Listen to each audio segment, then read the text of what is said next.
The Mike Hosking Breakfast, 6 to 9 weekdays on Newstalk ZB. G'day there. So for what I think is the fourth time in a week we hear from Tory now, which is a problem in itself because in the third interview, or possibly it was the fourth she has given, she reveals that originally she thought mayors flew below the radar. So in her ongoing quest not to fly below the radar, she also reveals in her third, possibly fourth interview that the advice she has been getting about all the trouble she's found herself in has come from her friends, many of whom worked for, are you ready for it? Jacinda Ardern. Say no more. The original interview, which was with ZB, that was her I sold my car interview. Her next interview was the Stuff interview. Now, Stuff claiming it was an exclusive despite the fact it wasn't, and we knew it wasn't because they asked about her car, and they couldn't have known about the car without the ZB interview, which, as far as I can tell, wasn't an exclusive either, because she does a fairly regular slot on ZB in Wellington. The third interview was on the telly, where she confessed the sold the car story was, in fact, a bit made up, but taken out of context, she claimed, despite the fact that she had, in fact, raised the whole thing herself.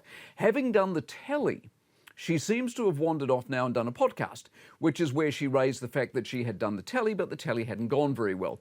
The podcast and the telly, by the way, were at no times claimed to be exclusives, but she did raise the bit where she seems to get her advice from Jacinda's mates. Of course, much earlier than this, she should have stopped digging and basically tried to get back down below the radar, because I'm not sure if Jacinda's friends have told her this by now, but she's making a pretty big dick of herself and dragging the city's reputation down with her.